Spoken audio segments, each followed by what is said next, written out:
To make Obatin saru or Obatina rasam, please watch my previous video on how to collect the dal cooked water from the video where we made Obatu. So ಒಂದು ಪಾತ್ರೆಯಲ್ಲಿ ಸ್ವಲ್ಪ oil ಬಿಸಿ ಮಾಡಿ ಅದಕ್ಕೆ ಜೀರಿಗೆ, ಸಾಸಿವೆ, red chilli, green chilli, ಕರಿ leaves ಮತ್ತು ಹಿಂಗ್ ಇಷ್ಟು ಒಗ್ಗರಣೆಗೆ ಹಾಕ್ಬಿಟ್ಟು ಅದಕ್ಕೆ ಟ್ಯಾಮರಿನ್ ಹುಣಸೆ ರಸ ತೆಗೆದ್ಬಿಟ್ಟು ಹಾಕಿ ಸ್ವಲ್ಪ ನೀರು ಹಾಕಿ ಸ್ವಲ್ಪ ಟರ್ಮರಿಕ್, ಸಾಲ್ಟ್, ಇದಕ್ಕೆ ರಸಮ್ ಪೌಡರ್ ಮನೆಯಲ್ಲೇ ಮಾಡ್ಕೊಂಡಿರೋ ರಸಮ್ ಪೌಡರ್ ಹಾಕ್ತಾಯಿದ್ದೀವಿ 3 to 4 ಸ್ಪೂನ್. ನಿಮಗೆ ಹೊರಗಡೆದು ಯೂಸ್ ಮಾಡ್ಬೋದು, MTR ರಸಮ್ ಪೌಡರ್ ಕೂಡ ಚೆನ್ನಾಗಿದೆ.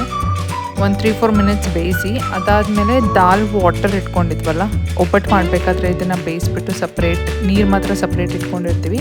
ಆ ನೀರನ್ನ ಮತ್ತು ಸ್ವಲ್ಪ ಇನ್ನೊಂದು ಸ್ವಲ್ಪ ಜಸ್ಟ್ ಪ್ಲೇನ್ ವಾಟರ್ ಹಾಕಿ ಇದು ಹೂರ್ಣ 1 ಬಾಲ್ ತೆಗೆದಿಟ್ಕೊಂಡಿರೋದನ್ನು ನೀರಲ್ಲಿ ಮಿಕ್ಸ್ ಮಾಡಿಬಿಟ್ಟು ಅದನ್ನು ಸಾರಿಗೆ ಹಾಕಬೇಕು. ಇದರಿಂದನೇ ಒಬ್ಬಟ್ಟಿನ ಸಾರು ಸ್ವಲ್ಪ ಡಿಫ್ರೆಂಟ್ ಟೇಸ್ಟ್ ಬರೋದು. ಇದನ್ನು ಹಾಕಿ ಸ್ವಲ್ಪ ಕುದಿ ಬರೋವರೆಗೂ ಚೆನ್ನಾಗಿ ಬೇಯಿಸಿ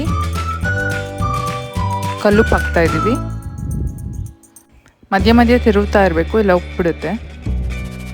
ಇದಕ್ಕೆ ಸ್ವಲ್ಪ ಫ್ರೆಶ್ ಕೋಕೋನಟ್ ತುರಿದಿರೋದು